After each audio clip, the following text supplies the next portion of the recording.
और जिसने लुटिया डुबई मुख्यमंत्री नीतीश कुमार की, जो प्रमुख किरदार रहे, जिनकी वजह से मुख्यमंत्री नीतीश कुमार की कैबिनेट में मंत्री जय कुमार सिंह तीसरे नंबर पर आ गए। कहीं बिहार के मुख्यमंत्री आवास में कने मार्ग में कोई दूसरा न बैठ जाए, इसका मतलब बताने की जरूरत नहीं है, सीधी धमकी दी गई कि कुर्सी चली जाएगी। बीजेपी भी तो खेल समझती है, बीजेपी को पहले भी छोड़कर गए हैं नीतीश कुमार। नमस्कार, आप देख रहे हैं धा न्यूज और मैं हूं अभिषेक मिश्रा। जेडीयू बीजेपी की दोस्ती टूटने वाली है। अक्सर जब हम इसको लेकर खबरें दिखाते हैं तो कुछ लोग सवाल उठाते हैं कि दोस्ती तो हम कई महीनों से तोड़ रहे हैं, लेकिन दोस्ती है कि टूट नहीं रही है, तंज कसते हैं कुछ लोग। तो इसी तंज का हम जवाब देने आए हैं। हम ये बताने आए हैं सिलसिलेवार तरीके से कि क्या आधार है जब हम ये बात करते हैं कि जेडीयू बीजेपी की दोस्ती टूटने जा रही है। और अब तक जो मैं नहीं कहता था, अब डंके की चोट पर कह रहा हूं कि जेडीयू बीजेपी की दोस्ती टूटने जा रही है। सबसे बड़ी बात जो आधार है वो आधार यह है, जो सबसे महत्वपूर्ण बात है कि क्यों हम ये कह रहे हैं कि जेडीयू बीजेपी की दोस्ती टूटने जा रही है, वो इसलिए कि बीजेपी ने अब एक तरह से अघोषित शर्त रख दी है बिहार के मुख्यमंत्री नीतीश कुमार के सामने। अघोषित शर्त क्या है? अघोषित का मतलब जिसकी घोषणा नहीं की है, जिसका ऐलान नहीं किया है, जिसके बारे में कुछ नहीं कहा गया है अपने मुंह से बीजेपी की तरफ से, लेकिन अंदर ही अंदर अप्रत्यक्ष रूप से अब वो शर्त है कि जेडीयू को अगर बीजेपी के साथ रहना है, जेडीयू को अगर बीजेपी से दोस्ती रखनी है, तो फिर जेडीयू को अपना रवैया बदलना पड़ेगा। मुख्यमंत्री नीतीश कुमार को अपना रवैया बदलना पड़ेगा। जिस हिसाब से वो जेडीयू को, बीजेपी को ट्रीट करते रहे हैं, वो ट्रीटमेंट अब नहीं चलेगा। अंदर खाने की खबर यह है कि साफ मैसेज दे दिया गया है बीजेपी के शीर्ष नेतृत्व की तरफ से बीजेपी के प्रदेश नेतृत्व को कि बिल्कुल जो लाइन है वो सही लाइन है। संजय जायसवाल जो बीजेपी के प्रदेश अध्यक्ष हैं, जिस तरह से उन्होंने हमला किया जेडीयू पर, और जेडीयू की तरफ से भी हमला सामने आया, लेकिन संजय जायसवाल जितने आक्रामक दिखे हाल के दिनों में, उतने आक्रामक वो पहले भी नहीं रहे हैं। हालांकि सवाल जरूर उठाते रहे हैं सुशासन पर, शराबबंदी को लेकर, लेकिन अब उन्होंने शराबबंदी की समीक्षा की बात ही नहीं की, बल्कि यह भी कहा कि मीडिया की दुनिया से बाहर निकलिए, पंचायतों में जाइए, आपको शराबबंदी की हकीकत पता चल जाएगी। तो आईना दिखाया जेडीयू को, मुख्यमंत्री नीतीश कुमार को। दूसरी तरफ जेडीयू ने भी जिस तरीके से हमला बोला, और जेडीयू के प्रवक्ता अभिषेक झा ही क्यों हमला बोल रहे थे? अभिषेक झा के लिए मैं सीनियर और जूनियर शब्द का इस्तेमाल नहीं करूंगा। अभिषेक झा मुखर प्रवक्ता हैं, हमारे मित्र भी हैं, रालोसपा में प्रवक्ता थे उपेंद्र कुशवाहा की पार्टी में, और उपेंद्र कुशवाहा के रालोसपा में विलय से पहले वो जेडीयू में आ गए थे। माफ कीजिएगा, उपेंद्र कुशवाहा की पार्टी रालोसपा के जेडीयू में विलय से पहले अभिषेक झा रालोसपा छोड़कर जेडीयू में आ चुके थे। जेडीयू के पास कई कद्दावर नेता और कई प्रवक्ता हैं। ऐसे मामलों पर संजय सिंह जो जेडीयू के नेता हैं वो मुखर हो जाते हैं, वो मोर्चा संभाल लेते हैं। नीरज कुमार मोर्चा संभाल लेते हैं। जेडीयू में और भी कई बड़े नेता हैं, लेकिन ये जिम्मेवारी क्यों दी गई? बिल्कुल जिम्मेवारी शब्द का इस्तेमाल मैं कर रहा हूँ, जिम्मेवारी दी गई, और अभिषेक झा के द्वारा हमले करवाए गए। बाद में उपेंद्र कुशवाहा ने भी मोर्चा खोला है, और कुछ बयान उपेंद्र कुशवाहा की तरफ से पहले भी आ रहे थे। तो एक तो बात यह है कि दोनों दलों की बीच की दोस्ती इतनी तल्ख हो चुकी है, दोनों दलों के रिश्ते इतने तल्ख हो चुके हैं कि स्थिति यहां तक आ गई कि जेडीयू के प्रवक्ता या फिर हमला करवाए गए या हमला किया गया बीजेपी के प्रदेश अध्यक्ष पर। बीजेपी के प्रदेश अध्यक्ष ने भी आईना दिखाया। और उसके बाद जो सबसे बड़ी बात है, जो बात अब तक दिल में थी शायद भारतीय जनता पार्टी के या फिर बीजेपी प्रदेश अध्यक्ष डॉक्टर संजय जायसवाल के, वो खुलकर आज फेसबुक पर उन्होंने लिख दिया। बहुत सधे अंदाज में ये लिखा कि गठबंधन की एकता जरूरी है, दोनों दलों को प्रयास करना चाहिए, लेकिन साथ ही यह भी लिख दिया कि 2005 के पहले संकेत देने की कोशिश की कि कहीं बिहार के मुख्यमंत्री आवास में कने मार्ग में कोई दूसरा न बैठ जाए। इसका मतलब बताने की ज़रूरत नहीं है, सीधी धमकी दी गई कि कुर्सी चली जाएगी।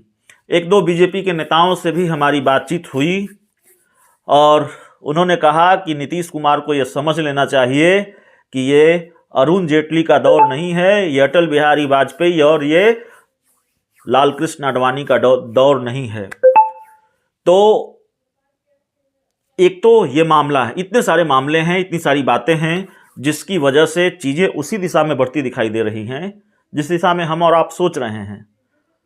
फिर तो ये आधार बनता है ना कि जेडीयू बीजेपी की दोस्ती, अब इस दोस्ती में कुछ बचा है क्या? औपचारिक ऐसा लगता है जैसे औपचारिक ऐलान ही तो बाकी है।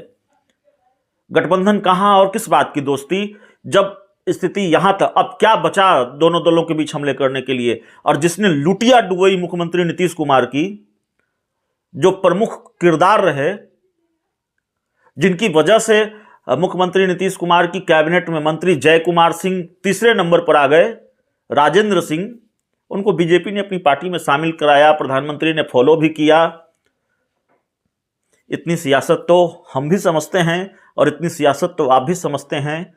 क्या मैसेज देने की कोशिश हुई जेडीयू को, और क्या मैसेज देने की कोशिश हुई मुख्यमंत्री नीतीश कुमार को? नहीं कहा जाए कि जेडीयू बीजेपी की दोस्ती टूट की ओर बढ़ रही है। जेडीयू ये कहती रही, जेडीयू हसरत भरी निगाहों से देखती रही बीजेपी की तरफ, गठबंधन होगा, सीटें मिलेंगी, बात तक नहीं की बीजेपी ने। यूपी एनडीए की बैठक में आमंत्रित तक नहीं किया गया। और अब जेडीयू को अकेले लड़ना है, बीजेपी ने दोस्ती के लायक नहीं समझा। बिहार में नीतीश कुमार मुख्यमंत्री हैं, एनडीए का सबसे बड़ा दल है बीजेपी, लेकिन चेहरा एनडीए के नीतीश कुमार हैं। और नीतीश कुमार जिस पार्टी के सर्वे सर्वा हैं, उनको दोस्ती के लायक बीजेपी ने उत्तर प्रदेश में नहीं समझा। तो क्या नहीं कहा जाए कि जेडीयू और बीजेपी की दोस्ती टूट के कगार पर है, टूटने जा रही है? थोड़ा सा और फ्लैशबैक में चलिए, इन सारी घटनाओं को छोड़ दीजिए, ऐसा मानिए कुछ हुआ ही नहीं, इन सारे घटनाक्रमों को किनारे लगा देते हैं। क्या खेल चल रहा था बिहार में? जाति आधारित जनगणना को लेकर धीरे धीरे जेडीयू बीजेपी के रिश्ते तल्ख हो रहे थे। विशेष राज्य के दर्जे को लेकर बयानबाजी हो रही थी, धीरे धीरे रिश्ते तल्ख हो रहे थे। फिर एक बयान आया आरजेडी की तरफ से, आरजेडी के प्रदेश अध्यक्ष जगदानंद सिंह का, हम नीतीश कुमार के साथ हैं।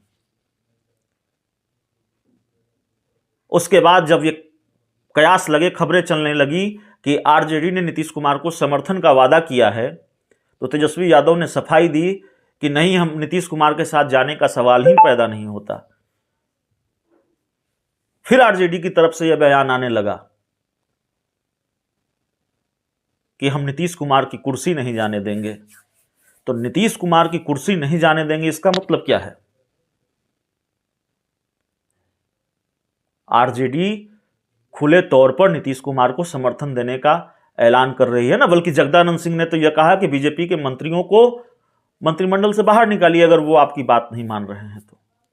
और जाति आधारित जनगणना बहुत ही महत्वपूर्ण मुद्दा है, सिर्फ बिहार का नहीं, देश के सबसे बड़े राज्य जहां विधानसभा चुनाव होने हैं, उत्तर प्रदेश में भी जाति आधारित जनगणना बहुत बड़ा मुद्दा है। और यूपी और बिहार की सियासत को कम से कम जाति आधारित जनगणना का मुद्दा प्रभावित करने वाला है। तो टकराव तो विशेष राज्य के दर्जे और जाति आधारित जनगणना के मुद्दे पर होना ही है। केंद्र में तो पहले भी बीजेपी की सरकार थी और जेडीयू तो पहले भी केंद्र सरकार का हिस्सा थी।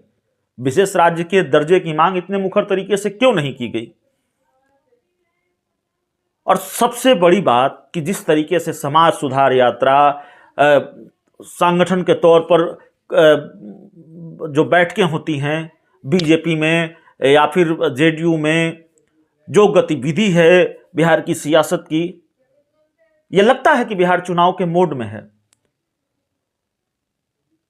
हर पल यह अंदेशा होता है कि जैसे बिहार में कोई बड़ा पॉलिटिकल सरप्राइज मिलने वाला हो, कोई बड़ी राजनीतिक घटना घटने वाली हो, कोई बड़ा पॉलिटिकल ब्लास्ट होने वाला हो। तो फिर क्यों नहीं कहा जाए कि जेडीयू बीजेपी की दोस्ती टूटने जा रही है? उधर आरजेडी ऑफर दे रही थी कि आप समर्थन की, आप आपके साथ हम हैं, हम कुर्सी नहीं जाने देंगे, और तमाम तरह के बयान आ रहे थे। दूसरी तरफ बीजेपी जेडीयू के रिश्ते तल्ख होने लगे। बीजेपी भी तो खेल समझती है। बीजेपी को पहले भी छोड़कर गए हैं नीतीश कुमार, और जब मुख्यमंत्री नीतीश कुमार को किसी दल को छोड़ना होता है, दोस्ती तोड़नी होती है, तो घटनाक्रम कमोबेश इसी तरीके का होता है। और एक बात और जाते जाते, इस पूरे घटनाक्रम के बीच तेजस्वी यादव ने पूरी तरह से चुप्पी साध रखी है। कोई ट्वीट सामने नहीं आया है तेजस्वी यादव का। 3 जनवरी को शायद उन्होंने एक रीट्वीट किया है, और क्या रीट्वीट किया है वो आपकी स्क्रीन पर है। बीजेपी और जेडीयू के बीच इतनी बड़ी महाभारत हो गई, तेजस्वी यादव चुप रहे, तेजस्वी यादव साइलेंट रहे। ये खामोशी भी तो कुछ कहती है, ये खामोशी भी तो किसी खेल की ओर इशारा करती है। तो खेला होगा, दोस्ती टूट की ओर बढ़ रही है। जिनको न मानना हो वो न माने। इससे ज़्यादा बेहतर तरीके से हम तभी समझा सकते हैं जब और भी कुछ घटनाक्रम में अपडेट हो, और बाकी तो आप देख ही रहे हैं। इस पूरी रिपोर्ट में इतना ही, इस पूरी खबर में इतना ही। बहुत बहुत धन्यवाद।